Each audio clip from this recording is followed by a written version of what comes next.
ìyẹn làwọn kan máa ń bí wọn àna ọmọ lówó ni kò tẹ̀ ní ṣe wàhálà rárá bí bàbá ẹ̀ ṣe rówó kò sí ìtò kan á kọ̀ máa náwó yàfùnyàfùn ni àbọ̀rọ̀ mọ̀ yẹn nísìn so báyé ṣe rí nìyẹn so táwọn kan bá ń wọ́ndà pé kí ló dé tí wàhálà wá pọ̀ báyìí ṣáwá lè blame ẹ̀ ni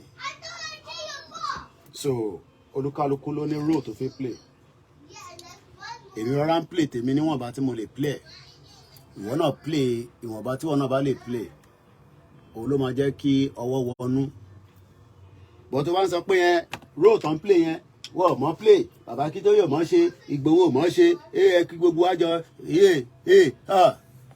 go can criticize òun waste time rẹ̀ ò bá criticize dọ̀la ìwọ náà ní role tó fi play èmi play role tèmi lọ níwọ̀nba tí làákàyè mi mọ dé mo kí gbogbo ọmọ Yorùbá lẹ́ẹ̀kan sí káàkiri mo máa ń sọ pé whether we are alive or not our spirit is in Yoruba nation and that's the only thing that we know. Okay number studio yóò sí lórí bíbá ẹni tí a bá ti change phone problem ló máa ń jẹ mo ń wá number studio mi gan fún ara mi gan ní studio number mi bíbá so yẹ kí n save ẹ 0740 àbọ̀rọ̀ mo yẹ yín nísìn but ẹ mọ̀ pé àwọn kan wọ́n ò fẹ́ ṣe wàhálà rárá all they want to do is just sit back somewhere and criticize gbogbo àwọn tó ń ṣe wàhálà wọ́n dẹ̀ ẹni tó ra aṣọ kò lè jẹrẹ sí àbí wàá lọ máa ń sọ àwọn tó bá ṣe wàhálà pẹ̀lú Tinubu nísìn ló máa jẹ àbí mo parọ́ bó ṣe rí nìyẹn náà àtayébáyé nìyẹn àṣemù tẹ̀ ní studio number mi gan èmi gan tẹ̀ ní lórí fóònù wọn á wà bẹ́ẹ̀ ní wá kíní látẹ̀ nǹkan ní topic kankan just akọ̀mọ́ máa sọ̀rọ̀ in and out ni so but for now bear with us gbogbo platform mi ò tí complete so that's the reason why I'm slowing down so bọ́rọ̀ ayé ṣe rí nìyẹn àwọn kan máa ṣe wàhálà àwọn kan tẹ̀ ní ṣe wàhálà rárá Eniola Badmus nísìn for the next 4 years ó máa jẹ tọ̀ìtọ̀ì ní l'Abuja pẹ̀lú security tó dágan ló máa fún but 8 years náà la máa fi gbádùn ẹ̀jà rè lẹ́yìn 8 years a tún máa sáré irú El-Rufai yẹn nísìn olórí burúkú El-Rufai yóò lè wait kí Tinubu kúrò ń bẹ̀ ní 8 years ó sọ náà nínú fídíò tó ṣe ó ní tí kò bá ń ṣe ọlá ti tàwọn pé Tinubu ò lè débẹ̀ so and politics is a dirty game I want to play politics but an average Yoruba person understand pé politics ló ń play àwọn ẹni politics ló ń play you know mo rí fídíò kan tí mọ̀mísí mi send sí mi ẹ̀hàn kí mọ̀mísí mi náà lára àwọn back end team Koiki ni so kò sí nǹkan tó ń lọ ní gbogbo news àgbáyé mọ̀mísí mi náà máa ń brief mi mo fẹ́ gbádùn orin tí mo fẹ́ present it but ìyẹn mo ṣe ń slow down yeah I think we're good to go now come on one reason to disconnect lórí the other phone here so ẹ jẹ́ ká wá báyìí nísìn mo kí gbogbo alẹ́ nǹkan sí I am playing my role in Nigeria bẹ́ẹ̀ ni kódà bó jẹ́ yàn kan lẹ bá ń bá sọ̀rọ̀ ààrẹ náà ni bàbá wa tó fi eléyìí dá wa lọ́lá ní dárúkọ wọn nísìn but àdúrà ní kẹ́kọ̀ọ́ bá wa ṣe fún wọn kí n fi sẹ́tọ̀ gbogbo platform tó kù. Bringing the world closer to your doorstep.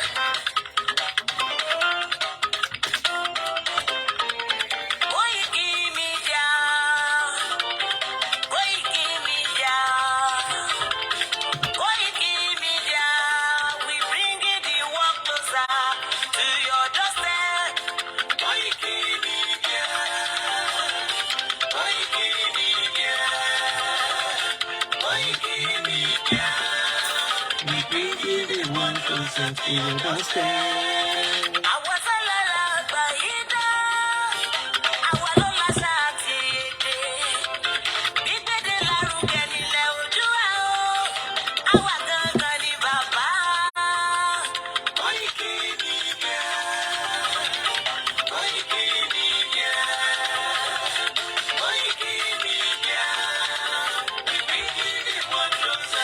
doorstep. They never sabi wetin we carry for her. Okay.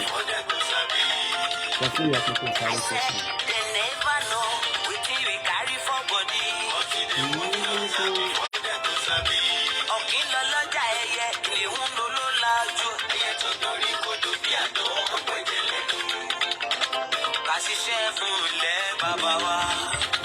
Ká ṣiṣẹ́ fún ìlú bàbá wa. Ká jùmọ̀ sowọ́pọ̀ ká lè kó dúdú àga. Òdúdú àkóbá lè gbé wá. Ọmọ òdúdú àṣegìrì. Ẹ dìde fún ẹ̀tọ́ adúláwọ̀. Ká lè jọ jùmọ̀ gbé ilẹ̀ ìlérí. Àwa lè gba ògo ilẹ̀ wa. Ká ṣiṣẹ́ ká lè jọ gbàdé. Ká lè gbàdé adé adúláwọ̀. Àwa ni ìmọ̀lẹ̀ tí yóò tàn káàkiri. Ọmọ òdúdú wà ní wá. KOIKIMEDIA, àwa là ń gbétò lárugẹ. Ètò tó gbójú wo ìwà mọ́ni. Kásá. Ẹgbẹ́ polówó ọjà wa kájé gbogbo ayé jẹ. Ètò tó gbójú wo ìwà mọ́ni. À ń gbétò lárugẹ, à ń gbàsà lárugẹ. Ètò tó gbójú wo ìwà mọ́ni. News and sports, ẹ máa rí gbọ́. Ètò tó gbójú wo ìwà mọ́ni. Ọmọ Ìjẹ̀bú alárẹ̀ mi ló ní kí n máa ké tantan. KOIKIMEDIA, ọ̀rọ̀ lágbájúmọ̀ mi o. Máa bá ṣẹ̀rẹ̀ lọ. Ọmọ Yorùbá nìyẹn, ọmọ Yorùbá tata o.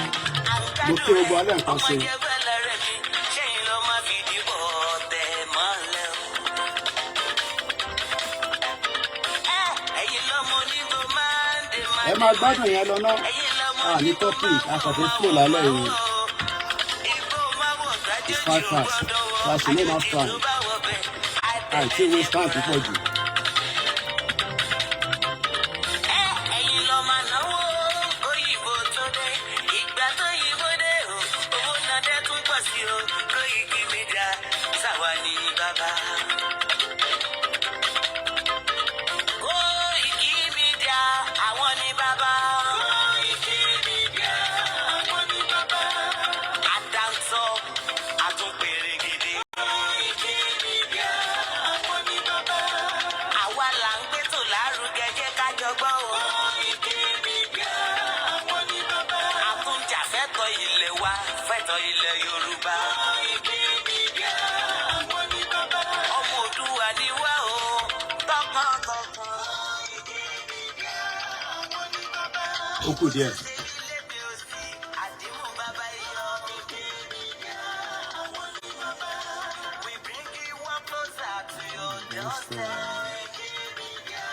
Àwọn ni bàbá. Afẹ́fẹ́ tó ń fẹ́ o tó kan jòkó lára ni.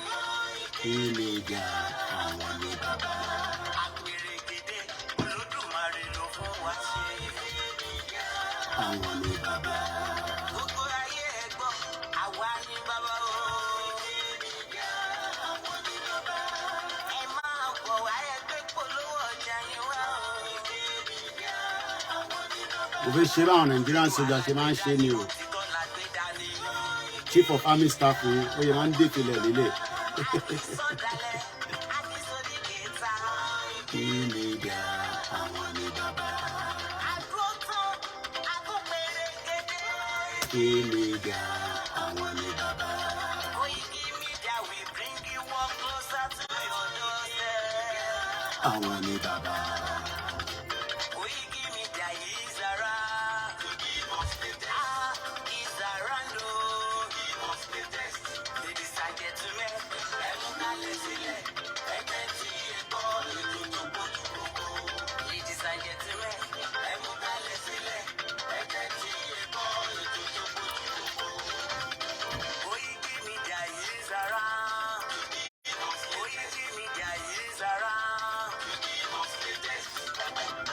Ẹ bá wá sá nílẹ̀ yìí o, àwa la ní. Àwa la bá sọ̀rọ̀ lóge o. Torí àwa máa ní lánàá sábà tún lédè. À ń gbédè lárugẹ, à ń gbàsà lárugẹ. Especially tilẹ̀ Odùduwà àtọmọ Yorùbá. À ń kọ́ wọn lọ́gbọ́n, à ń kọ́ wọn aláìlẹ̀.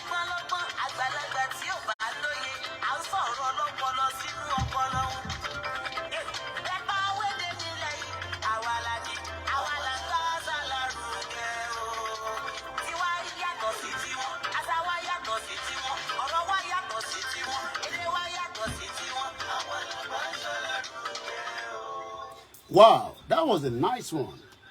That was a nice one.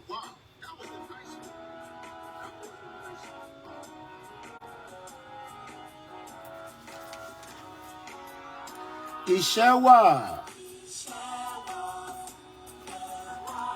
forílẹ̀-èdè kàgbéga kàgbéga kàgbéga ìgbàgbọ́ bá ti bẹ̀rù ká ṣiṣẹ́ ká ṣiṣẹ́ ká ṣiṣẹ́ ìṣọ̀kan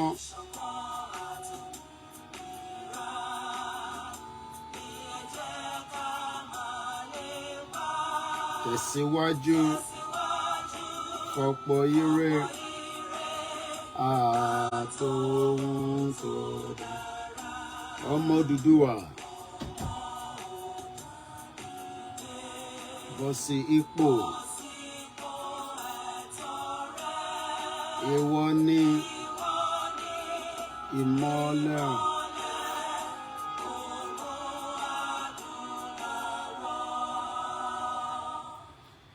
àwa ni ìmọ́lẹ̀ ògo adúláwọ̀. Ṣé láàfíà mo bá gbogbo lé? Mo kí gbogbo alẹ́ nǹkan sí i. Mo kí bàbá wa ó Fájẹ́mi Adékúnlé Fáwòyì. Ẹ kú ọdún Ifá. A dẹ̀ kó palẹ̀mọ́ birthday yín náà. A kó palẹ̀mọ́ a bá wa láyé. Mo kí gbogbo alẹ́ nǹkan sí i. Mo busy látàárọ̀ òun lè ṣe rí mi. Ó yẹ ká ṣe lecture láàárọ̀ ẹ̀. Ẹ má bínú. Àwọn èèyàn wọ́n pé ibo ni bọ̀bọ́ yìí wà kẹ̀? Àlàáfíà mo wà kò séwu rárá. Àwọn ọmọ Peter Obi lélẹ́yìí kẹ̀, it is official at under NECO. Obi don lose jare, make una go sit down. Tinubu no go allow Obi to enter. All those court issue is not going to resolve any problem. You know, we don't love each other now. The hatred is just too much. But everybody lives in denial. Mo kílẹ̀ nǹkan sí bàbá wa Awo Fájẹ́mi, mo fi tọ̀wọ̀tọ̀ mo fi kí yín. Bẹ́ẹ̀ tẹ́ bá mi wo program yẹn tán pé tẹ́ ń dá sí tá bá wà lórí ètò. Mo dúpẹ́ lọ́wọ́ yín. Mo kí gbogbo wa o. Mo kí ọmọdé, mo kí àgbàlagbà. Mo kí gbogbo àwọn balẹ̀ Yorùbá, mo kí gbogbo àwọn sọ̀ǹgbè. Mo kí gbogbo àwọn elders of Yorubas around the world. Mo máa ń like kámò mi lẹ́ẹ̀kọ̀ọ̀kan ni Princess Grandma Woniyi. Mo kí bàyá wa Grace Senior, mo kí gbogbo àwọn GR1. Èmi náà ni àbúrò yín, ọmọ yín, KOIKIMEDIA. It's still the same thing. Táwọn sọ lójoojúmọ́ náà ni kò ní changes kankan. Mo ń follow Rishi Sunak. Mo fẹ́ gbé wá sí UK. I've been with them on Twitter. Gbogbo ó wà ní Washington in America. Mo kí gbogbo ẹni tí Yankee United States of America. Tó bá mi tán pè ní Rishi Sunak. Òun ni Prime Minister tọ̀dọ̀ tiwa níbí báyìí. Ojú ẹ̀ nìyẹn. The Prime Minister of United Kingdom, Conservative leader, MP for Richmond. Only 2 million followers. Kí ló lọ ṣe ní America? Just the same thing tí Bọ́lá Tinubu náà ṣe lọ́wọ́lọ́wọ́ tí màá tún gbé màmá connect mọ́ Nàìjíríà. So ẹ jẹ́ kí n lọ sórí page àwọn media Bọ́lá Tinubu. They are working very, very hard. At least wọ́n jẹ́ ká máa rí bínú Aso Rock ṣe rí. And so many people are so excited. Ó dà pé àwọn èèyàn mọ̀ bí Aso Rock ṣe rí, so a lot of people are very, very happy. Hey, Jagaba, Aṣíwájú. Jagaba, okay. So 2 things was happening today. Ẹ mọ̀ pé I take you through the world. Èmi máa fẹ́ kẹ́ mọ̀ bí ilé ayé ṣe ń lọ. So, Rishi Sunak, tó jẹ́ Prime Minister ti UK, òun wà ní Washington DC. Bọ́ẹ̀ mọ̀ pé Tinubu ò ti travel, so ó ṣì ń accept visitor. So he was able to host the mobile executive. Don't pè wọ́n ní Mr. Leon Malone and Mrs. Adesua Dozie at the State House. Òyìnbó tẹ́pẹ̀ lúkúlúkú pẹ́pẹ́. Ta ló mọ̀ pé wọ́n pa ọmọ Nàìjíríà kan sí Amẹ́ríkà? Ta ló gbọ́ news yẹn? Ta ló gbọ́ news yẹn nípa ẹni tó pa sí Amẹ́ríkà? Mo kí bàbá wa Bíọ́dún George. Mo kí gbogbo àwọn mídíà tó wà lábẹ́ ètò. Mo kí ìyá tó bí mi lọ́mọ. Mo kí olóyè Sunday Igboho. Kí lorúkọ ẹ̀? Àjíkẹ́ lorúkọ ẹ̀. Ọmọ Yorùbá àbí? Bọ̀ ọmọ Nàìjíríà ni. Mo wo fídíò kan lọ́dọ̀ Mr. Wisdom tí ẹ̀gbọ́n yẹn sọ pé ó dà ń pórí TikTok lẹ́gbọ́n yẹn máa ti operate. Èmi ò mọ bó ṣe ń lo TikTok, ìyẹn lè ṣe rí mi lórí TikTok. Bàbá Abíọ́dún jọ náà gbọ́. Àjíkẹ́ lorúkọ ẹ̀. Kọ́lọ́n bá wa fọ̀run kẹ́. Kí ni mo sọ? Mo ní kọ́lọ́n bá wa ṣe kí ni kó bá wa fọ̀run kẹ́. Wọ́n ní Florida ló ti ṣẹlẹ̀.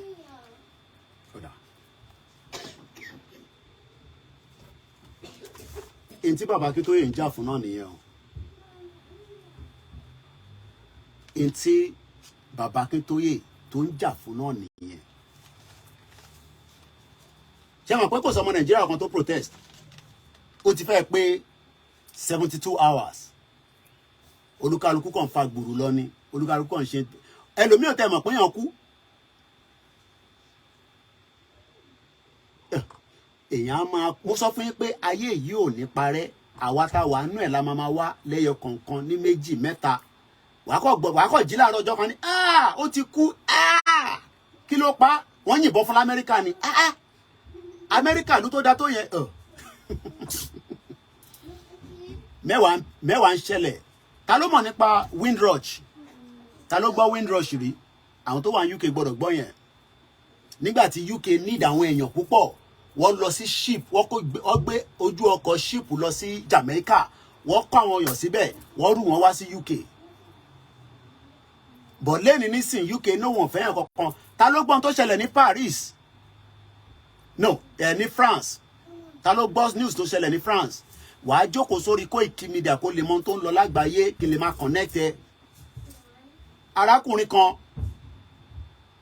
wọ́n ní kò ní psychiatric problem, kò ní mental problem, but ó ti ṣe damage sí Paris lẹ́nìí. Ó ti fi ọ̀bẹ, kò ń ṣe ìbọn, ó fi ọ̀bẹ, ó fi damage àwọn ọmọ kéékèèké àtàgbàlagbà. Kọ́lọ́n bá wa fún àwọn ọmọ yẹn lálàáfíà. Ta ló gbọ́ news yẹn ti Paris? Ó gbọ́. Ẹ̀gbọ́n mi Ọlárìnwájú dà, mo ì tí rí yín. Ó mà ṣe o. Arákùnrin yẹn wọ́n ní ó ti wà ní Sweden fún 10 years. Wọ́n fún níwèé. Ó lọ claim asylum.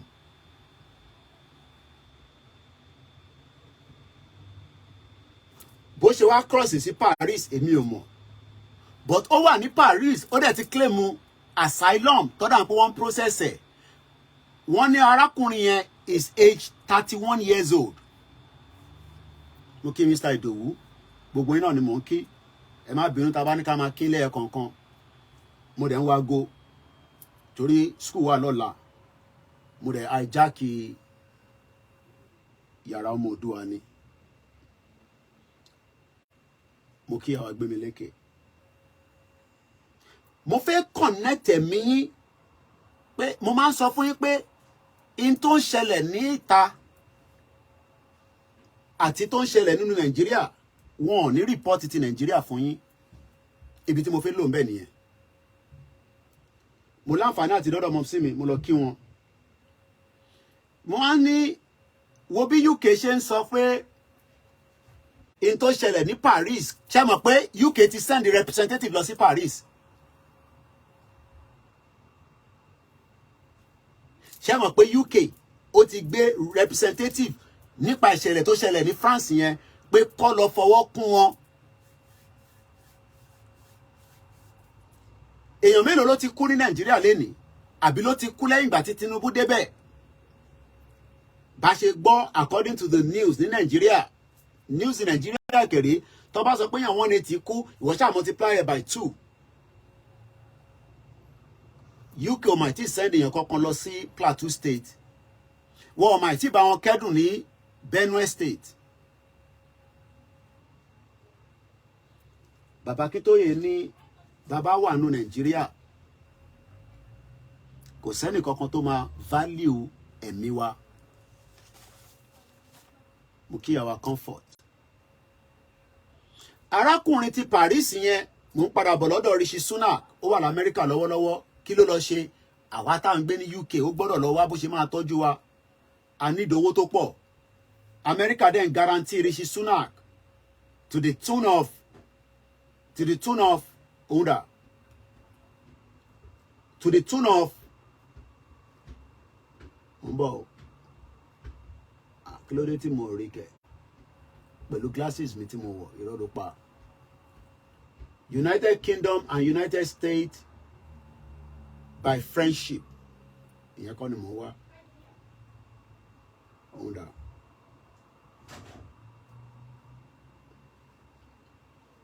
I think it's about 14 billion US dollars, somewhere around there. I think so. I think I should be right. It's about 14 billion. 14 billion. Agent la wonu page me mo posted 14 billion US dollars. Trade. Continue to say, oh, for Yoruba nation. Continue to say, Yoruba nation. Òun kọ́ ló fẹ́. Mo kí Alájà Ẹlẹ́hà, ó dà pa ọ̀nà wa lórí program. Mbo. Máa sọ pé Nàìjíríà ló fẹ́. Tinubu náà ti ń bá àwọn èèyàn sọ̀rọ̀ nísàlẹ̀. 14 billion pounds sterling. The US firm has announced 14 billion pounds of a new investment in UK. Omondofe create jobs, iṣẹ́.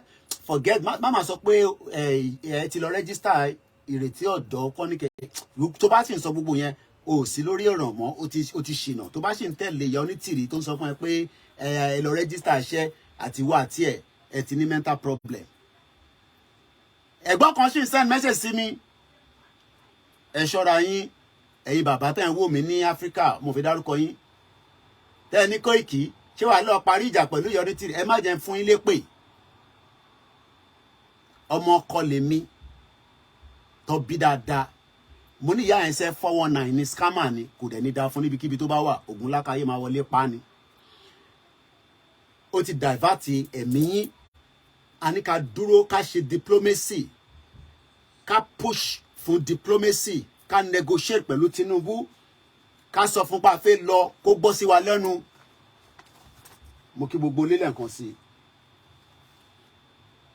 Arákùnrin yẹn àìtí mọ reason tó ṣe mú ọ̀bẹ tó ń tibọ àwọn ọmọ kéékèèké lára ní Paris. But nígbà tí mo ń gbọ́ news yẹn bọ̀ díẹ̀, wọ́n ní ó ti claim asylum for 10 years.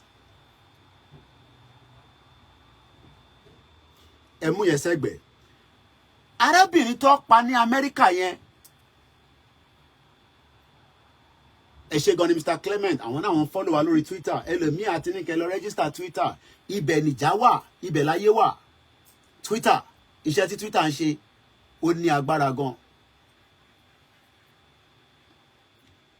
Ìyá wa sister wa yẹn bí ṣe gbọ́ story yẹn, wọ́n ní according to mo ti really follow it, but tí mo gbọ́ lára ọkùnrin pé kò jọ̀rọ̀ pé wọ́n drag iPad ojú iPad lọ. iPad kan ló wà wájú mi. Kí ló lè fa kí ó di pé a jọ ń do iPad? Kí ló fa iPad àwọn ọmọ mi fún? Ìyẹn dẹ̀ wọlé ó dẹ̀ mú bọn àfi gbàgà.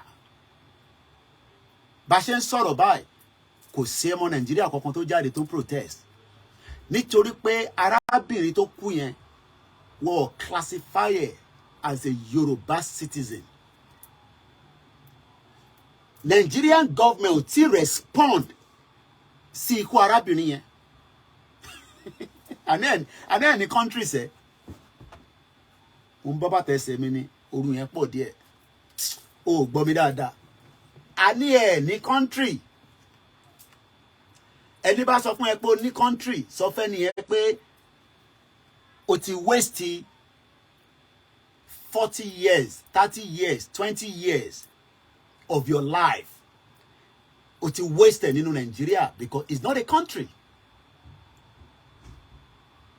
Àwọn tí wọ́n fi ọ̀bẹ gún bá ṣe ń sọ̀rọ̀ wọ́n ti sọ pé èèyàn kankan kúnnu wọn but àwọn kan ṣì wà ní situation room tó ń tọ́jú lọ́wọ́lọ́wọ́ kọ́lọ̀ fún wọn lálàáfíà àmọ́ èyí tó ṣẹlẹ̀ lamẹ́ríkà ìyẹn ó ti mẹ́mìí lọ. Kí ló wá dé tí Nigerian government ò ti respond láti fẹ́ mọ kí ló pa arábìnrin yẹn kó ti fly èèyàn dìde kí Tinubu ti fly èèyàn dìde kó lọ sí Amẹ́ríkà kí ló fẹ́ cost Tinubu tó bá gbé presidential plane kó kó àwọn èèyàn sínú ẹ̀ pé ẹ ti pọ̀ ọmọ Nàìjíríà ní Florida nígbà àní ẹ̀ nílùú sẹ́ ẹ̀ ní country. A country that doesn't value the country tó value life ẹ̀yin tẹ́ wà nulẹ̀ ló máa value life àwa tá wà níta sórí pé we are on our own sórí pé wàhálà tá à ń ṣe ta fi ń sọ pé ká gba Yorùbá nation táwa kan ń wò ó a rí pé life ti yóò kò wà value ní Nàìjíríà but tí life ti wá bá wà láàárín àwọn tá wà lọ́dọ̀ wọn wọ́n máa ṣe investigation ní Florida o wọ́n máa ṣe case wọ́n á mọ reason wọ́n á dájọ́ arábìnrin yẹn á ṣe bá tó bá ní kó ṣe and that close the chapter. Bárábìnrin yẹn ò bá níwèé ó níwèé kò mátà mo kí ẹ̀ ń tẹ́ wa lórí MixLR Comrade Plan B mo kí ẹ dáadáa tí ìgbàláyé tí mò ń sọ. The reason why the woman Àjọkẹ́ àbí Àjíkẹ́ kọ́lọ́mbà Fọ̀rúnkẹ́ sister wa yẹn ìdí tí Nàìjíríà ò ti ṣe send a representative ni pé Nàìjíríà ò represent l'Amẹ́ríkà òun ló ń represent rẹ̀ ní Nàìjíríà no òun ló ń represent rẹ̀ ní Amẹ́ríkà ṣé Nàìjíríà rán mi ṣé kí n kúrò Nàìjíríà ni ṣèbí ẹ̀yin sọ pé kí n máa bọ́n lé lẹ́sọ fún mi born bastard kémi wá sílé ìlú tí kò ní value. Nígbà tí mo múra tán báyìí ìyàwó mi níjọ́ mo lọ Nàìjíríà ó ń dàpàrà ó ní kì í ṣe eré lọ mo ní tí bá máa lọ máa gbọ́ wọn ọdún àdáni onírọ́ mo ní torí pé nísìn nígbà tí mo ní màá mọ́ ọmọ ọdún àdáni ó sáré sọ pé rọ́ ẹ̀rí pé àwọn ìyàwó wa da nígbà tí mo múra báyìí tí mo ní mo fẹ́ lọ ṣe program oníṣàbùjá ti yá nìyẹn mo ní màá mọ́ ọmọ ọdún àdáni kájọ máa lọ at least kò ní jẹ́ pé mi nìkan lọ́ máa mú. Nnamdi Kanu wà níbẹ̀ nísìn ó náà fẹ́ ìtọ́jú gọ́ọ̀mẹ̀ntì ń yín mú sí wọn náà wọn kíá ó dìgbà tó bá di wàhálà àwa sọ pé ẹran tí orin yẹn baálẹ̀ ń ta gbó ìyàwó ẹ̀ ń ta gogoro òun lọ́rọ̀ Nàìjíríà. Nnamdi Kanu sọ pé ẹ fóun láyè kóun lọ gbàtọ́jú Fáyọ̀ṣe former governor of Ekiti wọ́n ti fún láyè pé kó lọ gbàtọ́jú ní London àbí l'Amẹ́ríkà àbí ní Germany. Akérédolú Àkẹ́tì bedridden ó wà ní Germany. Kí ló wá ṣe ti Nnamdi Kanu náà ṣèbí Tinubu náà lọ sí Paris ó lọ gbàtọ́jú Buhari wá gbàtọ́jú ní bíbá kí ló dé tẹ́ fi jẹ́ kóun náà lọ gbàtọ́jú ṣó dìgbà tí wàhálà bá dé. Your life means nothing in Nigeria. Rishi Sunak, our own prime minister, wàá pẹ́ láyé. Rishi Sunak, wàá pẹ́ láyé. Wàláì, bá a tẹ̀ fẹ́ràn ẹ̀ púpọ̀ ní London, ní England. Rishi Sunak, mo like ẹ̀. Ó wà, you know. Kí ló dé? I want to come there with you. No, you can't. Oh, lọ mú mi wá fún mi. Good boy. Rishi Sunak, ó ń sáré fún torí wàhálà tiwa. Tinubu náà ti ń sáré fún wàhálà tẹ̀yìn náà. Ìyàn ṣẹ́rí ara tá à ń sọ nìyẹn. Ẹlòmíì ò tẹ́ ẹ̀ mọ̀ pé yànkún l'Amẹ́ríkà ní Florida. Kí máa ṣe ìyàwó Bọ́lá ti tó ń béèrè pé which Àjíkẹ́? Máa ṣe o. Àti ṣìlú wa. Mọ́mí wa. Wọ́n yìnbọn pa ọmọ Yorùbá kan l'Amẹ́ríkà. Ìyá wa kan ó lọ́mọ. Àwọn ọmọ ẹ lọ ṣeré lọ́dọ̀ neighbor àbí nǹkankan.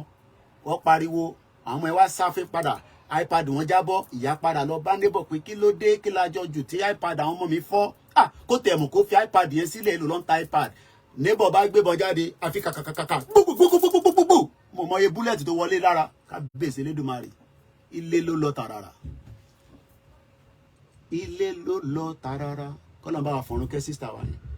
Tó bá jẹ́ pé Nigerians ti gbéra wọ́n ti dìde, tó bá jẹ́ pé Tinubu ti mandate àwọn èèyàn pé kó ní ìṣọ́lá Amẹ́ríkà kó gbé flight jáde kí Davido kí gbogbo wọn bẹ̀rẹ̀ sí ń pariwo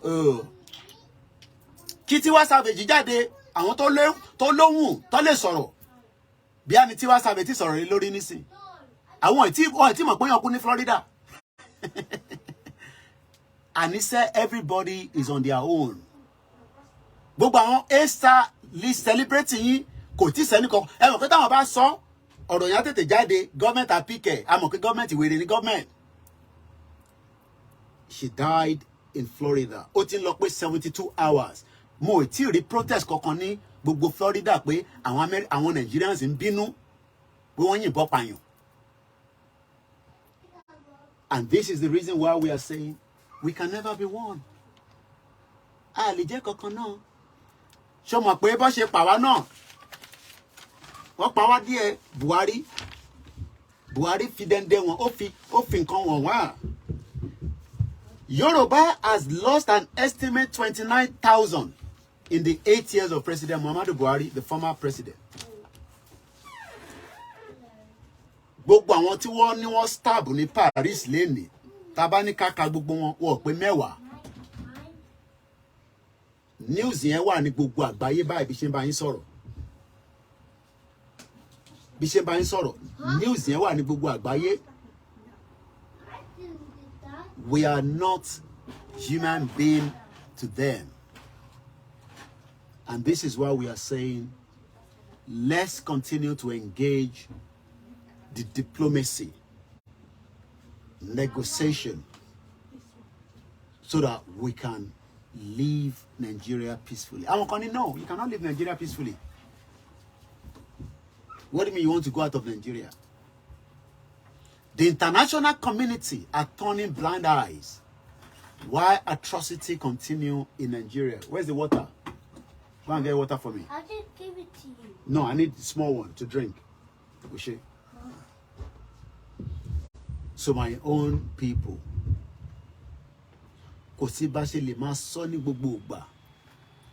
Our relationship with Nigeria is not going to favor us. Ó yẹ kí embassy to represent wa ní US, ó yẹ kó ti pe press statement, kó ti invite the New York Times, CBS, thank you. Kó ti invite gbogbo wọn for press statement.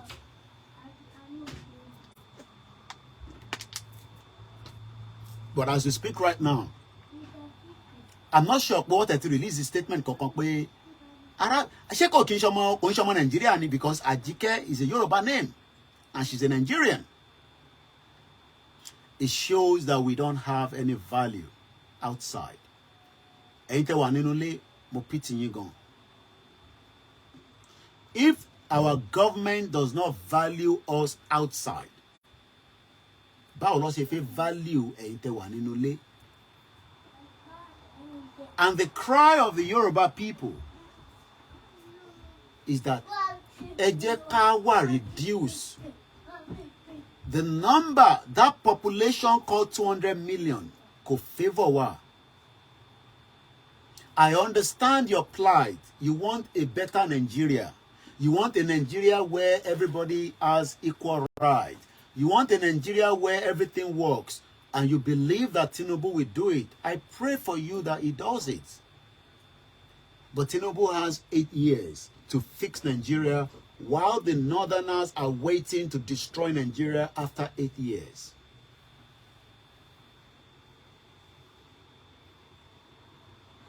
We just lost another mother in America, Mukin Prophet Ogundele. We've lost a sister, an auntie. But for the fact that she's even a Nigerian, can't disagree with Kinshe Yoruba, that we are Nigerian, because there's still a country called Nigeria, okay? Don't let yourself deceive yourself that Atigba country kan kò sí nǹkan tó ń jẹ́ bẹ́ẹ̀ ní máàpù kankan lágbàáyé. So take that one out of your mind.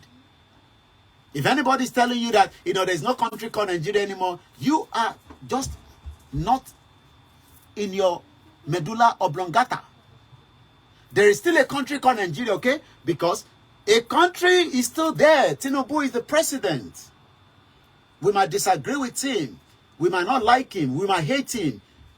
The Peter Obi people and the obedient look like they can just grab him away from there and let the next person there to be Peter Obi. You're wasting your time.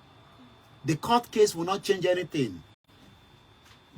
There is still a country called Nigeria. But the question is, a life has been lost in Florida. And everybody moves on as if nothing has happened. Everybody just move on with their life. It's because Nigeria does not value our life. Èmi tó ń lọ sókè tó ń ṣe. Ìjọ tẹ̀mí yẹn bá lọ sókè tó padà wá sísàlẹ̀ mọ́. Tọ́ọ̀dẹ̀ tètè gbé ẹ dé hospital. Kọ́ tètè gbé oxygen síbẹ̀. Oxygen yẹn take over respiratory problem tó ń ṣẹlẹ̀ níbẹ̀ yẹn. Kọ́ wá máa gbọ́ pé kí la lè ṣe sí ṣé ikùn yẹn ló tóbi jù. Ṣé àìsàn kan ló ń ṣe tẹ́lẹ̀? Ṣó ní diabetes ni? Ṣó síkì tẹ́lẹ̀ ni? Kọ́ wá máa bẹ́ẹ̀ gbé yẹ̀ wò. Wàá kọ̀ kú té.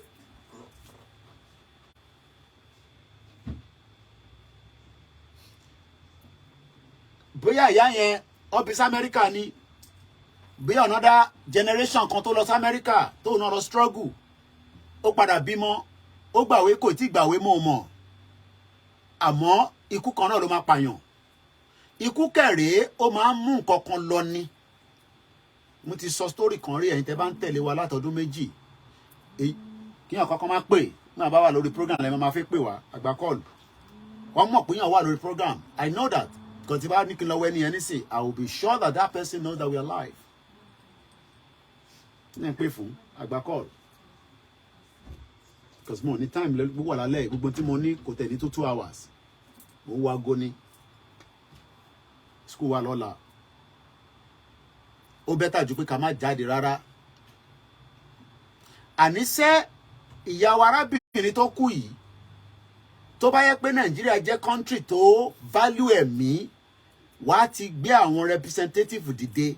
Àníṣe àwọn tí wọ́n fi ọ̀bẹ gún ní Paris mo gbọ́ lẹ́nu UK representative pé wọ́n ti gbé àwọn èèyàn dìde on their way wá ti dé Paris láti the last 2 hours láti lọ fún wọn ní support. Mo mọ̀ bí àwọn ọmọ British ni wọ́n àbá ọmọ Britain bí a British citizen ni wọ́n tó ń gbé ní Paris àbọ̀lọ́ṣọ́ holiday. It could be anybody. Because that particular guy here, I can't show you the video. Lọ sórí Twitter. Kódà a lè post ẹ̀. Ó ń fi ọ̀bẹ, ó fi ń gún àwọn ọmọ kéékèèké.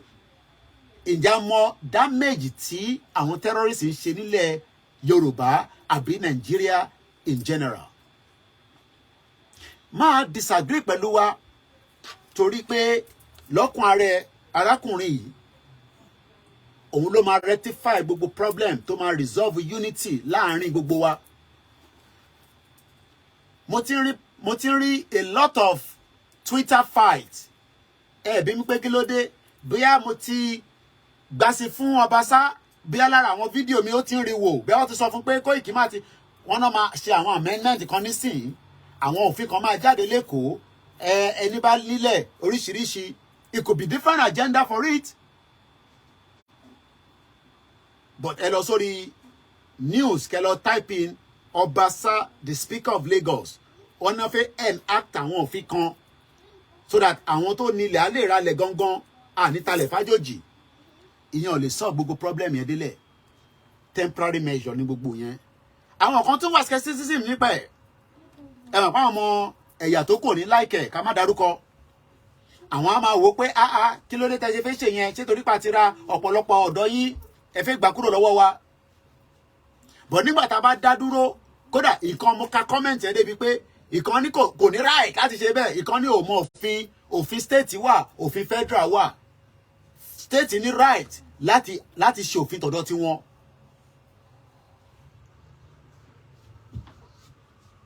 But we love to live in a fake lie. Everybody, our manager, àti manage Tinubu báyìí. Gbogbo àjọ manager ní báyìí o. Àtàwọn tá disagree pẹ̀lú ẹ̀ àtàwọn tó wà agree pẹ̀lú ẹ̀ mo sọ fún yín pé òun ni last card Yorùbá people fáwọn tó ń ṣe politics. Tinubu ò ní say mọ́ after 2031. Gbogbo tó ní láti ṣe nísìn 8 years, but 130 million Nigerians will still be under abject poverty after Tinubu wá ṣe tán. Ẹni mi ni mo sọ bẹ́ẹ̀, kò ń ṣe pé à ń ṣe pé prediction ni èèyàn á máa wo nǹkan kan. Mo sì mi send the video Sanusi mo wá ń wo design lórí ìjókòó mo ní àṣẹ olórí burúkú nìyá ẹ ó lè níjọ́ náà lọ́hùn tó jókòó tí Sanusi sọ̀rọ̀ tó ń sọ nípa subsidy.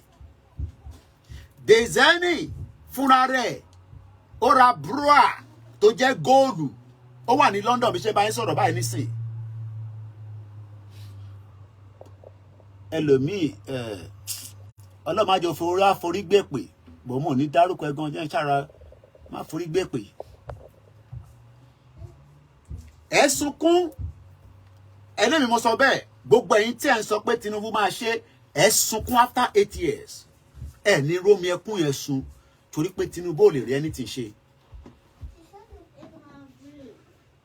Ẹ mọ game táwọn náà ti fi gbá fún wá fi sí kódà tó bá òun kó múvu military gbogbo military architect kó dá padà wá sí Lagos State but tá a bá ti pín Nàìjíríà in the next 8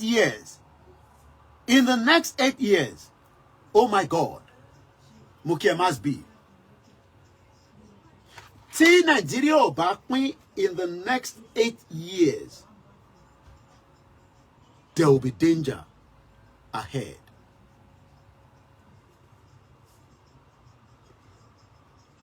Màá ṣe analysis ẹrù fáyẹn kò ń ṣe lénìí. Àní pẹ́ rárá lórí program tálẹ̀ yìí. Kẹ má kọ̀ ṣaláì má rí mi níta òun ni mo ṣe jáde. Torí ọ̀pọ̀lọpọ̀ ẹ máa ń fẹ́ gbọ́ tonic tẹ̀dọ̀tẹ̀ ní. Mo ti gbọ́ gbogbo oríṣiríṣi tó ti ṣe program but mo sọ fún yín pé Tinubu is also trying to find investors. Wọ́n ló dárúkọ àwọn Exxon yìí nígbà tó ń ṣe campaign yẹn lọ pé the same thing tẹ́ ṣe sí Algeria ẹ wá ṣe sọ́dọ̀ tiwa náà now. I pray they will do as much things that will cushion the problem. But the problem is still vast.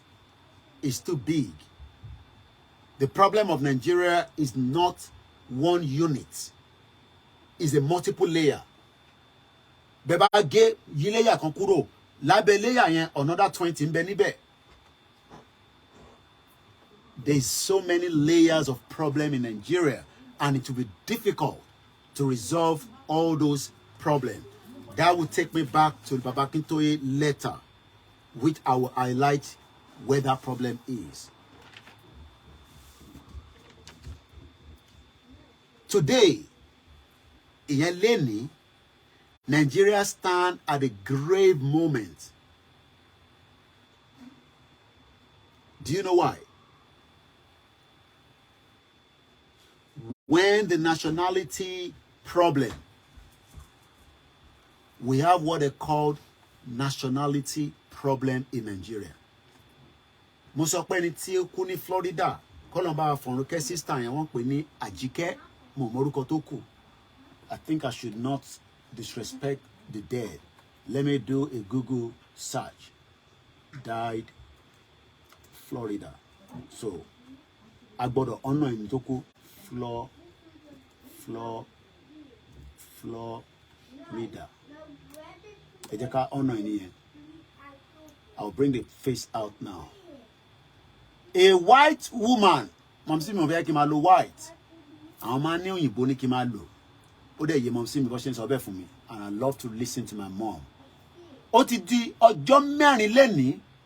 Màá gbé ojú sister wa yẹn jáde. Ẹ jẹ́ kí n lọ mú news yẹn jáde lórí CNN. Arábìnrin sister wa yẹn jẹ́ Àjíkẹ́ A.J. Owens. Kábíyèsí Elédùmarè Ọlọ́run ọba o. Ọlọ́run má já ṣìrìn. Mo wá rí reason tí àwa Yorùbá a ṣe máa ń ṣe àdúrà púpọ̀. Tá bá ṣe láàárọ̀, a ṣe nírọ̀lẹ́, a ṣe lálẹ́, a ṣe lọ́sàn-án.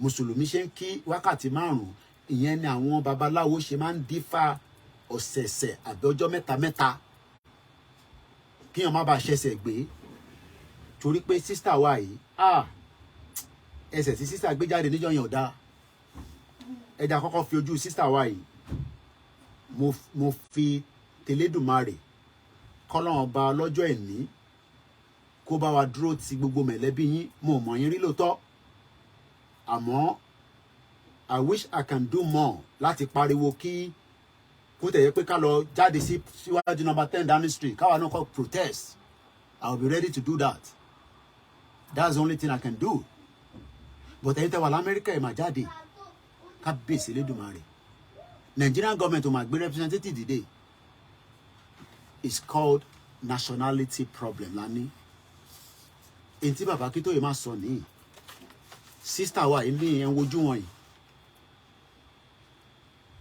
she's called Ajike A.J. Owens kí ló pa kí ló ṣẹlẹ̀ while I'm showing you the picture ẹ jẹ́ n sáré kan tí news ìta gbọ́ fóònù eléyìí ń disturb mi níbí báyìí my shit.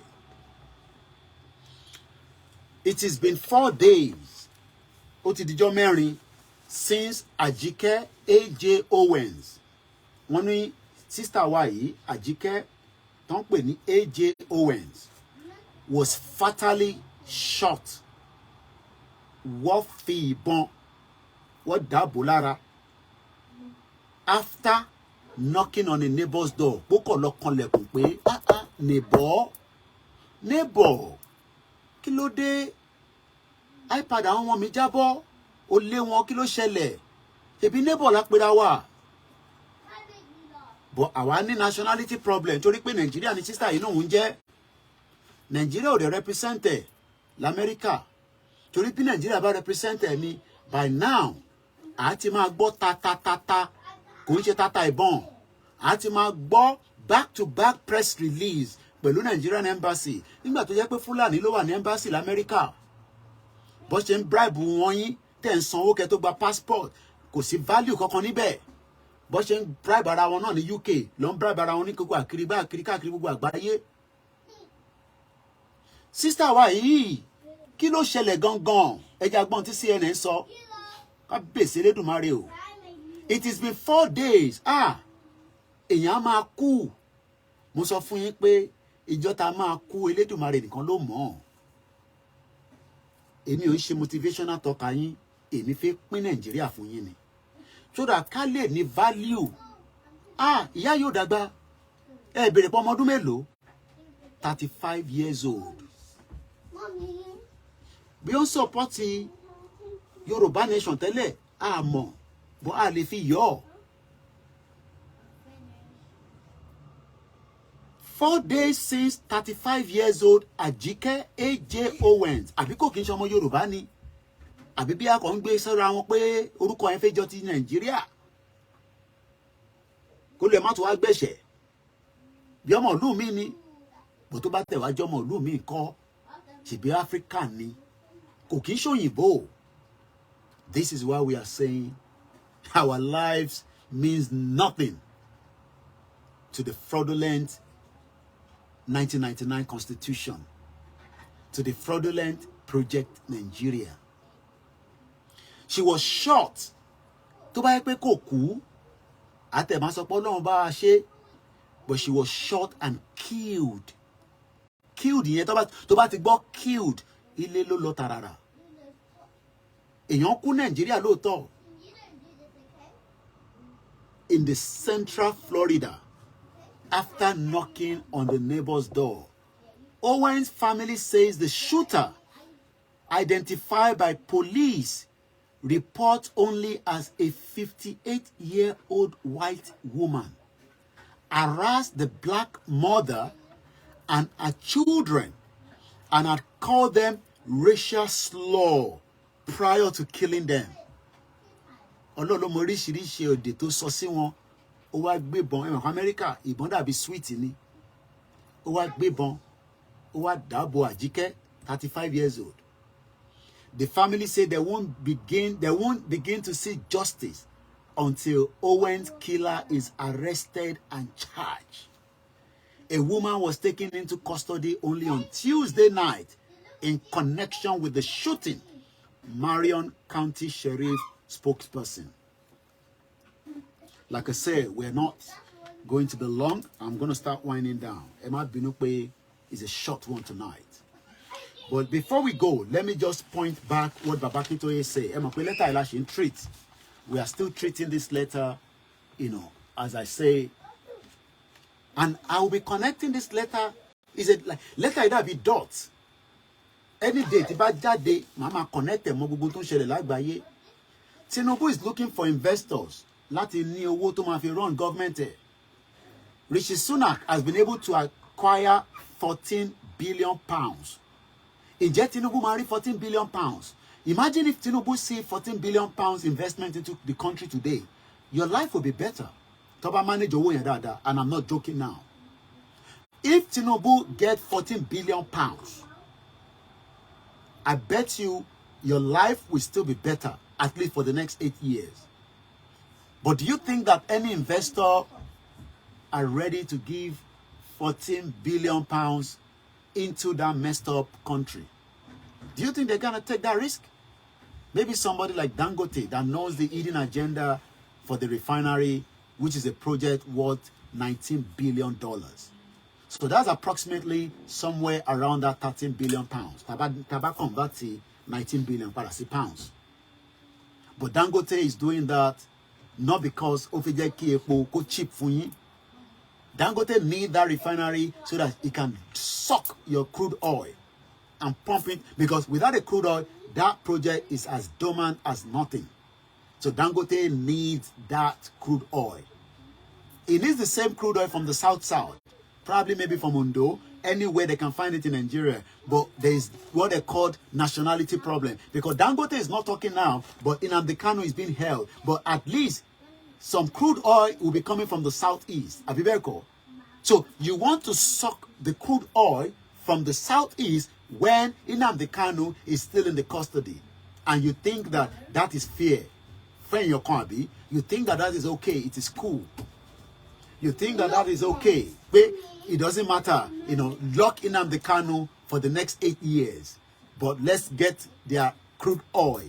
Since we can talk to the Tompolo are with us. We can talk to Asari Dokubo, but we don't need to talk to the Biafra because they want to break away from Nigeria. Because Dangote knows that the breakup of Nigeria will renegotiate that project where we will decide how much we want to sell and how much tax we're going to take from the Yoruba side. The Igbos will determine how much they will be taken from him for every liter of the crude oil barrel. There's what they call the nationality problem. Let me read that quickly because we are now 1 hour and I'm going to be cutting down this program very, very soon. Babakitoye went on and said, today, Nigeria stands at a grave moment when the nationality problem and the hatred have been fearfully aggravated by decision and the effort of one Nigerian nation, the Fulani nation, to conquer, break, subjugate all the other nations. So you can see that Babakitoye told us categorically that Nigeria is full of nations. Mukiya Fatima, Emma Binu Bente Walepe, I can't mention names because I'm very, very pressed with time today. We are nations. There's nothing called Nigeria. Nigeria has not represented these, our beloved sister that died. She was only 35. And I think she had 4 children from what I'm hearing. She's no longer with us. We pray for the family that she left behind. So those of you, you are in a country. Nobody argues with you that you're not in a country. You are more excited about the look of Aso Rock. But I am more excited. You know why? Because my Prime Minister, Rishi Sunak, has been able to achieve 14 billion pounds that will allow me, Olayomi Koiki, to continue to get a job in UK. To continue to live here as long as my life is still there. and the life will be there even if you are praying otherwise. And those that wants to invest in UK are called the United States firms. They are companies. It's not literally even the government. It is the company. And what companies do you want to invest?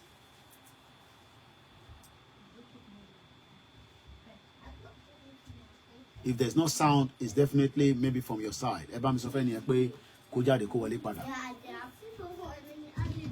The US firm announced 14 billion pounds sterling of investment. Tinubu needs that kind of money for creating thousands of jobs and growing our economy in the United Kingdom.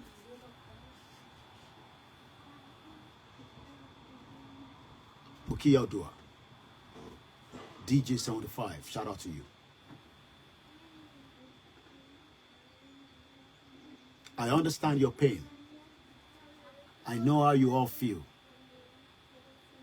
Mogeti, understanding it, you want us to endorse and support Tinubu. No, we are not going to do so. Project Tinubu is a failure from day one. Koniri investor to Morocco 14 billion in Nigeria in the next 8 years. The bank account money Yoruba. Mo kàn sí tán lára láìpẹ́ mo bọ̀ Manchester àbáwọ̀ ìṣeré mo ti sọ fún sister mi Kentos ẹ bá ń kí ọ̀rẹ́ mi oníbúwẹ́dì. We stand Baba Kinto tún sọ lọ again at a grave moment odelenkeji when they will conquer when they would be conqueror nation. When they would be lọ́kàn ara wa nísìn everybody feel pé gbogbo Fúlàní agenda yẹn ó ti lọ gbàtà ti gbé Tinubu débẹ̀. Mo sọ fún yín pé we don't hate Tinubu. I will talk about him on a daily basis. I will bring his images on our platform. I will write my own reports based on what they have said on their own side. Because ó sọ fún wa nísìn pé òun gbàlejò àwọn arákùnrin méjì tó ń pè ní Exxon Mobil Executive. Mo wá ń bi Tinubu pé a ti rí òyìnbó tipẹ́tipẹ́ láti 24 years láti rí òyìnbó. Ṣé àwọn òyìnbó ṣàgórì? Mo pa àwọn yẹn ní wá sórí kámẹ́rà pẹ̀lú Tinubu, but mo rí wọn ní Eagle Square. Ó máa tán pè ní ṣàgórì.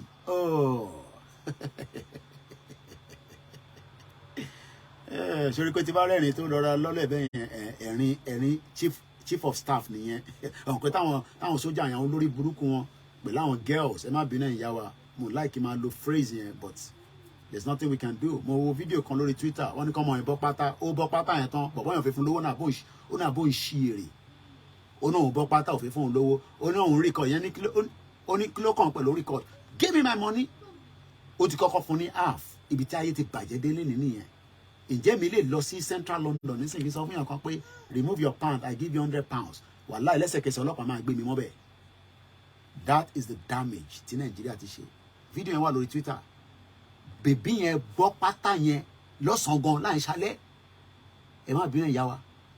Mo ní pé pátá yẹn kéré bend and select àbí select and bend. Wọ́n ní mo kì í get it right méjèèjì náà ni mo lò lálẹ́ again. Bend down and select. Ó wá bọ́ pátá. Mo wá ń bi Tinubu nígbà tí mi máa post write up tèmi.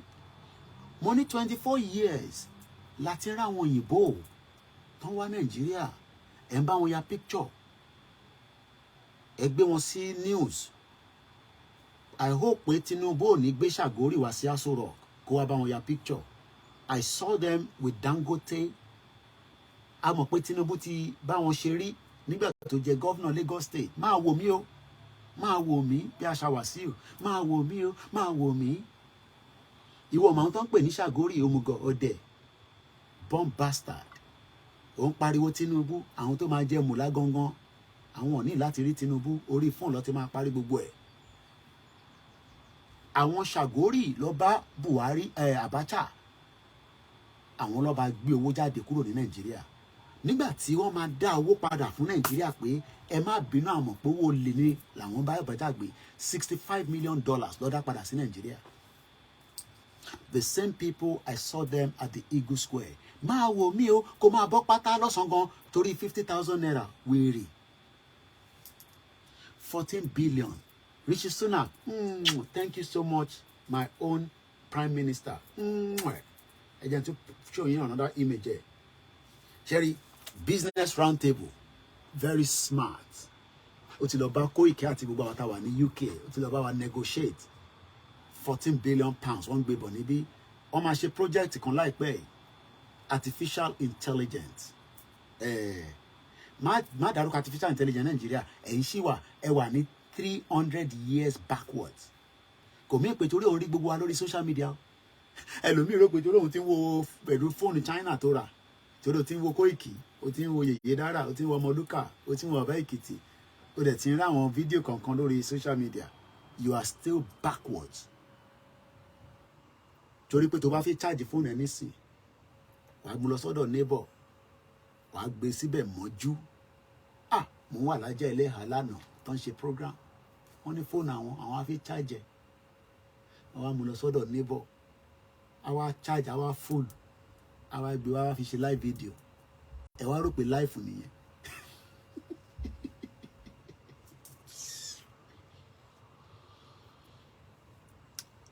The country is backwards and it can never develop. More understand. Ẹ máa rí Davido àbí ó ti gbé Mercedes wọlé. Ṣé o mọ̀ pé Mercedes yẹn àwọn Nigerians mọ breakdown ẹ̀. Wọ́n ní 100 inú write up Twitter abẹ́ Davido fúnra rẹ̀ gan sọ pé àwọn 150 nìkan làwọn ní mọ́tò yẹn. Àwọn Nigerians mọ gbogbo breakdown ẹ̀. Wọ́n mọ gbogbo footballer tó wà lágbàáyé. Àwọn wèrè. Àkúrẹ́ nísìn àwọn ọmọ wa kéékèèké gbá bọ́ọ̀lù lórí field kò wà standard. Mo kí bàbá wa Latif. Maybach. What àwọn Nigerians ló jẹ́ kí n mọ̀ pé 150 ní mọ́tò yẹn tó ṣe ní gbogbo àgbáyé. So Davido láǹfààní àti rà nínú ẹ̀ $540 or $580,000 ní Davido rà. Plane dẹ̀ ló fi gbé dé Nàìjíríà kò ní lómi owó ń bẹ. But ǹjẹ́ Davido ló máa create iṣẹ́ fún wọ wèrè? Davido ń create iṣẹ́ fún rẹ̀ ní A-star. But Davido sọ̀rọ̀ nípa Àjíkẹ́. O mọ̀ pé mi lèmi sọ̀rọ̀ nípa Àjíkẹ́ nísìn. Because tí Davido bá sọ̀rọ̀ nípa Àjíkẹ́, do you know that lẹ́yìn ní gbogbo Africa, lẹ́yìn footballer kan ní Algeria, Davido ní the highest ní gbogbo Instagram ní gbogbo Africa. But bá ṣe ń sọ̀rọ̀ nísìn, Davido tẹ̀ mention pé wọ́n pààyàn sí America. Torí pé life yẹn ó yàtọ̀, kò lè balance. Èmi ni kò máa bú. Sórí Prime Minister tiwa, ó ti bẹ́ mi lọ wá 40. Sórí ó ti juwọ́ sí wọn pé thank you so much. Ẹ wá invest in UK kí Koiki lè ríṣẹ́. So that in the next 8 years, èmi àtàjọ tákà. Èmi náà mò ń bẹ Tinubu kó lọ́n jẹ́ kó àwọn business investor kan wá o. But tó bá di, Mohamed Salah, not Ronaldo. I'm talking about in the whole of Africa. Ronaldo is not from Africa. Ní gbogbo Africa. Àwọn Nigerians mọ gbogbo breakdown kìíní yẹn. But do you think that Davido ló máa fún ẹ níṣẹ́? Ṣó fi pé Davido ló máa fún ẹ níṣẹ́? Mo kí àtó bí mi lọ́mọ. Ẹ káàbọ̀. Ṣó fi pé Davido OBO ló máa fún ẹ? Oh yes, he will do his own little bit, á fún yàn níbẹ̀ yẹn, á fún yàn náà. And he's a giver from what I'm hearing. Kọ́lọ̀ jẹ́ kémi náà connect mọ́ pẹ̀lú ẹ̀ Davido. £10,000 kò fún mi £10,000. Wàhálà tí bá rí ibi máa sọ fún mi tó bá tẹ̀lé fún mi £10,000 kó fọ́kọ̀. Tó bá fún mi £10,000 máa kí dáadáa. Mo bá jà náà. He's a good guy. But what we are saying is, in the reality form, Nigeria wà backwards o. Má jẹ́ kó tán ẹ o. Má jẹ́ kí social media tán ẹ o. Má listen sí Ìyábọ̀ Òjó o. Má listen sí Tonto Diko o. Ìyàwó mi ń wo àwọn ìyàwó wa máa ń wo oríṣiríṣi àwọn program kan. Wọ́n wo èyí tó ṣe bí obìnrin tí ọkùnrin he or she kí lórúkọ ẹ̀. Ọlọ́run ló mọ bí ó ṣe owó burúkú ti wà lọ́wọ́ ẹ̀ rẹpẹtẹ nísìn. Bí àwọn máa ń wọ́n máa ń bá sùn lẹ́yìn ní kò tẹ̀ yéèyàn kí lórúkọ gẹ́ yẹn òun kan náà ní e òun kan náà ní she ohun tó bá fẹ́ lọ sáré ọ̀dá díẹ̀ ó máa di e ó ti tó máa Bobrisky má fara wé Bobrisky o Bobby mo ní kankan ṣe pẹ̀lú ẹ̀ mo bá já o èmi ẹ mọ̀ pé journalist ni mí o èmi wo future èmi àti ẹni o future lèmi wò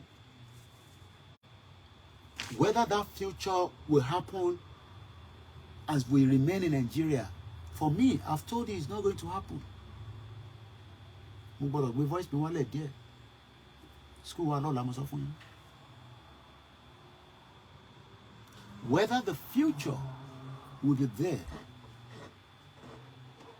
in the next 8 years in Nigeria. Oh, Bobrisky is from Ijebu-Igbo. Kódà, mo ti understand. Bí owó yẹn ṣe dọ́wọ́ ẹ̀. Ṣé transformation yẹn ló mọ́wó jáde ni? I don't know. Bí ó láwọn bàbá kan tó ń ṣe wọléwọ̀de. I don't know. Oríṣiríṣi owó ló wà Nàìjíríà. Oríṣiríṣi owó ló ń bẹ nínú Nàìjíríà. Mo wà àwọn ọmọ Ìgbò kan lánàá. I don't know whether it's an old video or new video. Lọ́nà Abia. Òkú méjì ti wà nínú wheelbarrow. Wọ́n náà fẹ́ fi ṣe owó ni. Àbọ̀ fẹ́ fi ṣe ògùn owó. Mo ń bí ìyàwó mi níjọ́ òní mo ní àwọn baby factory tó pọ̀ ní South East yẹn. Kí ló máa ń fi wọ́n ṣe?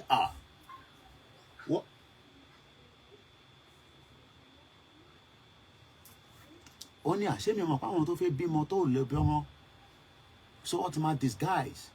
Mo wá ní sáwọn girls yẹn sọ máa ń mọ̀ pé mo kí bàbá wa Adéọ̀ṣun. Mo kí wà látà kó àtàrọ̀. Oh, Bobrisky máa ń ta cream. Owó yẹn pọ̀. Ìyá mi náà ni máa lọ ta cream báyìí. Mo kí bàbá wọn mo ṣe bí. So lọ́kùn ara yín cream ni Bobrisky ń tà tó fi ní gbogbo owó yẹn.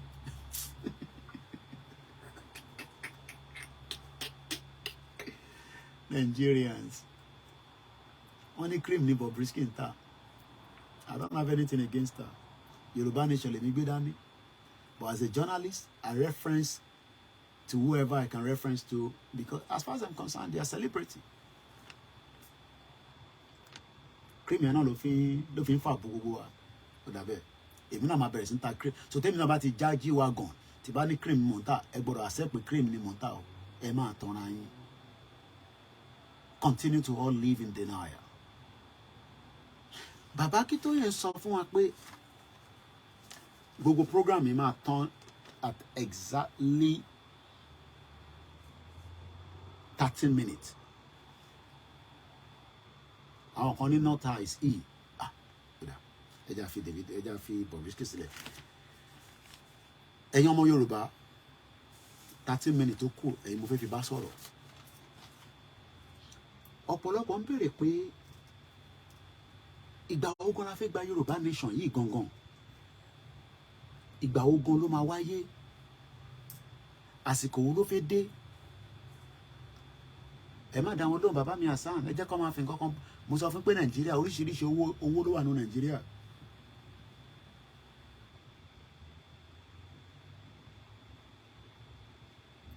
A lot of people keep asking this question.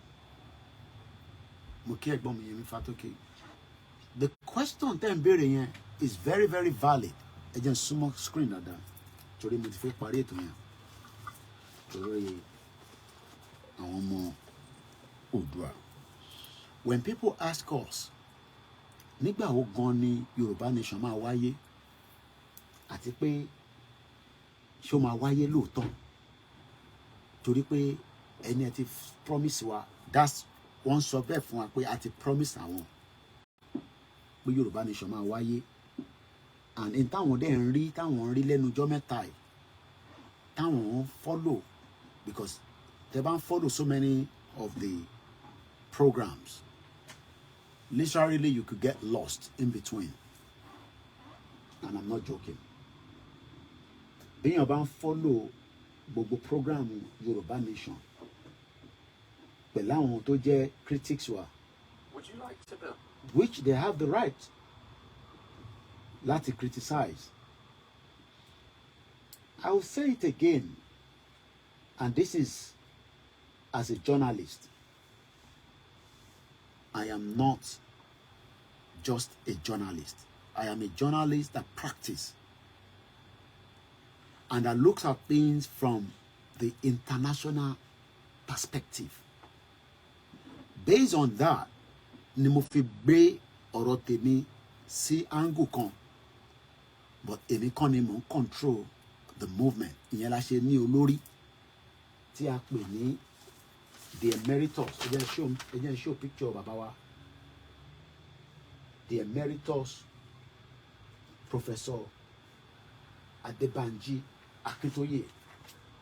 Ìyẹn la ṣe ní olórí. Nígbà tá dẹ̀ ti ní olórí,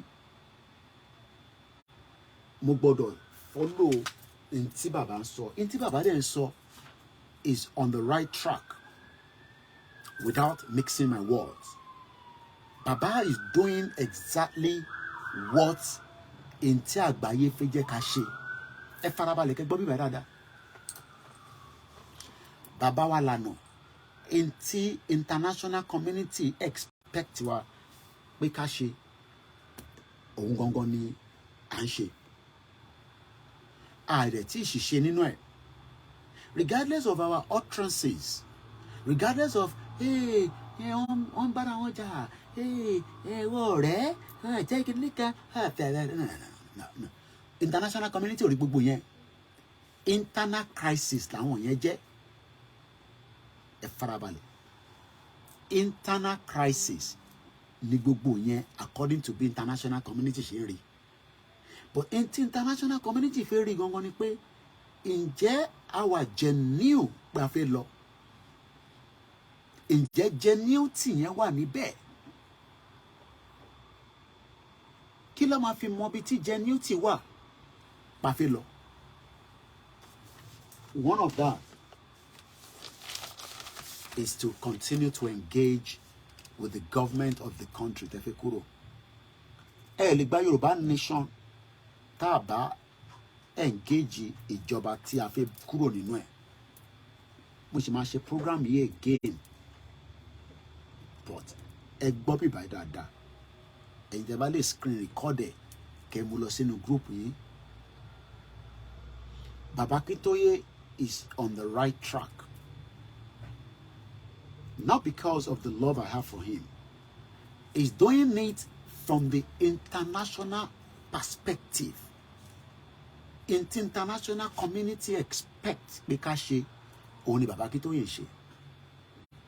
Àwa tá wá jẹ́ followership Baba, àwa la máa wá intensify effort wa by doing what Baba wants us to do. I forget gbogbo àwọn tó ń sọ nonsense tí kò sí iota of truth. Wọ́n ní background kankan ju pé wọ́n kàn tọ́ kámẹ́rà, wọ́n dẹ̀ ń lanu gbàlà, wọ́n dẹ̀ ń sọ̀rọ̀. Wọ́n lè jókòó bá òyìnbó gangan sọ̀rọ̀. And I'm not joking. Kò ń ṣe òyìnbó nú bí iṣẹ́ wọn ni mò ń sọ nísìn. From the foreign aspect of things. Lórí ìrìn àjò yìí, àwa ti bá wọn òyìnbó sọ̀rọ̀. Mo sọ fún yín pé I was privileged. Ọlọ́run fi kẹ́ mi ní. Meeting kan tí mo ṣe pẹ̀lú àwọn kan l'Amẹ́ríkà tó pè mí sínú ẹ̀. Kò ń ṣe meeting àwọn jẹgúrú jẹrá. Gbogbo meeting yẹn kò last 20 or 30 minutes. O gbọ́dọ̀ present into face sọ within 2-3 minutes. Tó bá fún ẹ, o gbọ́dọ̀ go to the point. Ẹ̀mejì ni mo attend the meeting bẹ́ẹ̀. Mo ò fẹ́ go into any more details. Ẹ kàwé mi kò ń ṣe nísìn. But international community would not want you to go. But you have to convince them that it is our right. Ìyẹn ni kíní Scotland yẹn ṣe wọ́n sọ pé it is our inalienable right. Inalienable right yẹn òun ni wọ́n disagree pẹ̀lú Baba Akintoye. Because wọ́n mọ̀ pé nígbà tí bàbá yẹn ní a máa kóra wa síta a ní wọlé kò yí ọ̀pọ̀lọpọ̀ expectation àwọn èèyàn ni pé kí la fẹ́ jẹ kí la máa mu báwo la ṣe máa wà níta for long tí a ní jẹ kankan kí lè rí jẹ nísìn nígbà tá a jáde síta kí ni nǹkan tẹ́ ń rí jẹ nínú Nàìjíríà. One thing you guys don't understand is there's a crisis going on in Senegal. Mo pray pé tí wọ́n ní dé stage yẹn tí Nàìjíríà bá laná iná yẹn ò ní dá rárá ìyẹn làwọn kan ṣe ń sọ pé Ọlọ́run má jẹ́ kó laná because the vapor of hatred tó wà láàrin wa ta fi ń sọ fáwọn èèyàn pé ẹ jẹ́ ká go in accordance to tí bàbá Akíntóyè ń sọ tẹ́ ń sọ pé bàbá yẹn kò ní ọ̀nà tó fẹ́ gbé yín gbà èmi dẹ̀ attend the meeting tí mo fi fún yín ní gbogbo any breakdown pẹ̀lú àwọn tó yẹ pé gbogbo time tó fún mi kò tó 3 minutes tí mo fi sọ̀rọ̀ after 3 minutes mo gbọ́dọ̀ dákẹ́ 3 minutes péré ni mo gbọ́dọ̀ fi present fún wọn 3 minutes after 3 minutes you will not be able to do ní lè sọ̀rọ̀ mọ́ o máa dákẹ́ torí pé timing ni wọ́n gba àwọn kan ní lobbyist we don't have that money for lobbyists but àwọn kan gbé àwọn wọ́n tẹ bọ́tìn kan ní 2021 ni mo ń sọ yìí o kò ń ṣe 2022 ọ̀rọ̀ 2021 ni mo ń sọ lọ́wọ́lọ́wọ́ yìí because 2021 ni mo ṣáà lọ Nàìjíríà gbogbo owó 2022 I was already outside Nigeria eléyìí tí mo ń sọ yìí 2021 ìyẹn mo ṣe ń sọ fún yín pé àwọn nǹkan kan wá wà tí kò ń ṣẹnu bàbá Akíntóyè ló máa gbà jáde ẹ̀yin expect kí bàbá Akíntóyè jáde ní a máa já ní àníjà a máa lọ kò ní lọ. We were expecting ourselves to be on the street káwọn yẹn wá rí signal pé yes lótìtọ́ lẹ́fẹ́ ẹ fi pé gbogbo ìjáde tá à ń jáde lẹ́yọ kọ̀ọ̀kan ní méjì mẹ́ta is noted around the world but they wanted to see the consistent of that.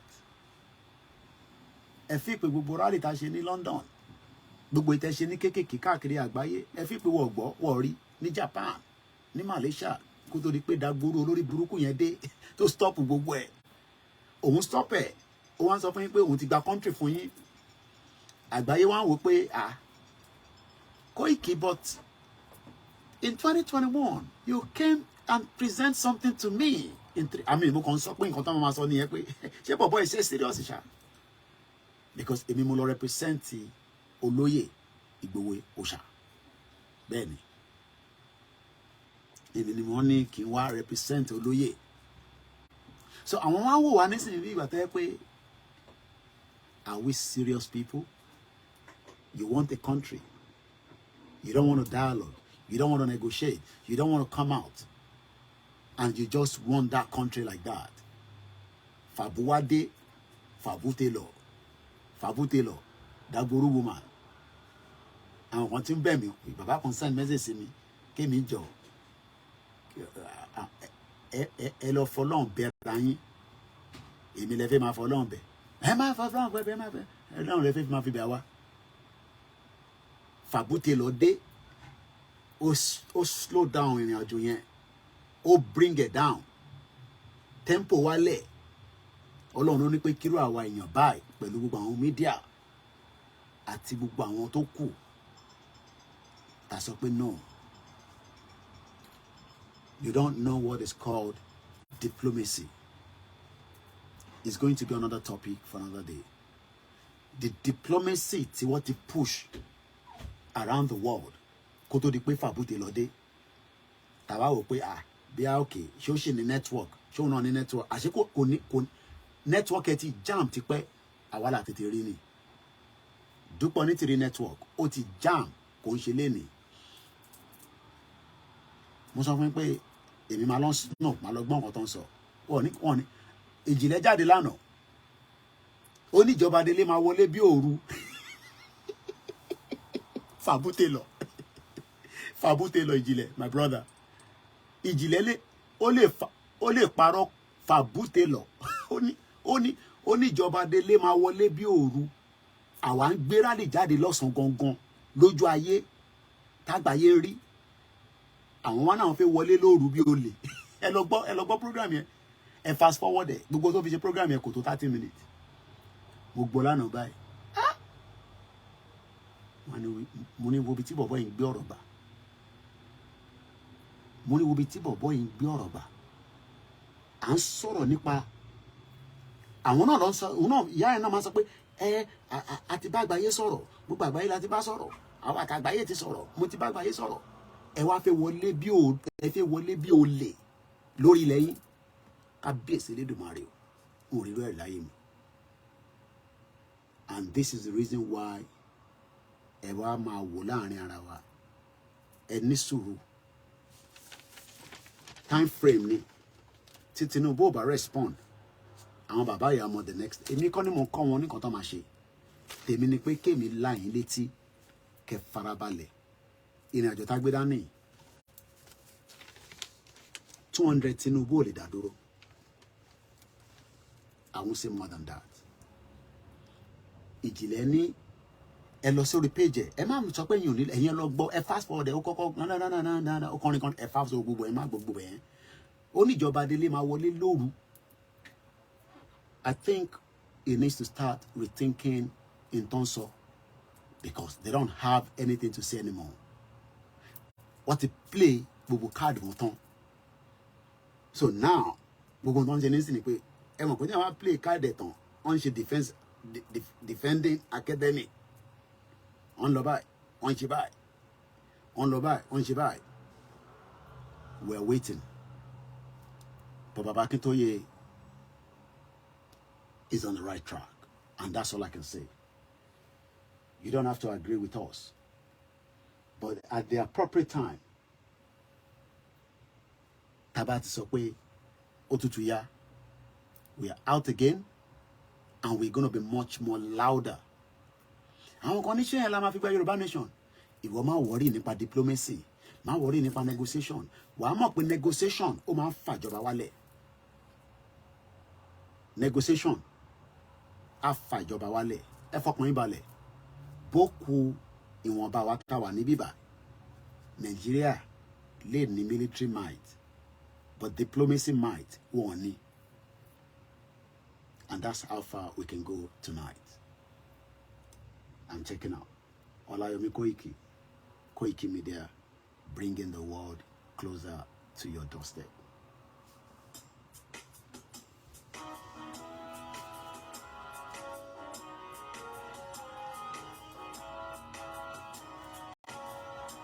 Iṣẹ́ wà fúnlẹ̀ wà forílẹ̀-èdè kágbéga.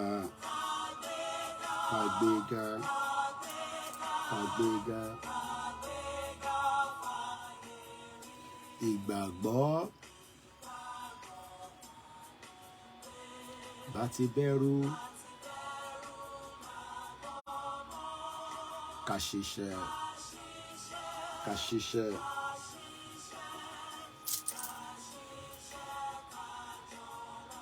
ìṣọ̀kan àtòmìnira níkẹjẹ́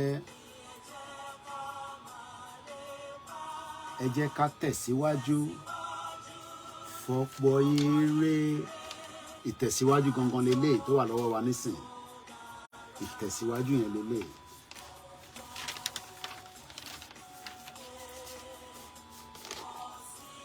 kọ́lọ̀ forí jẹun tó kú kó wá pẹ̀lú àwa tó kù ìmọ́lẹ̀ ògo adúláwọ̀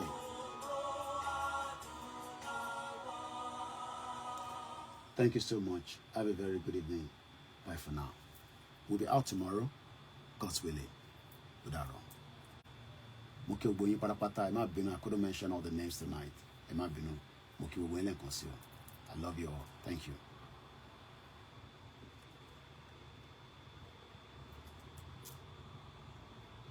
Shout out Toby Iwaloye gbogbo yín pátápátá mo grandma Felicia ó dàárọ̀ mo kí yín o, every one of you. Bye for now.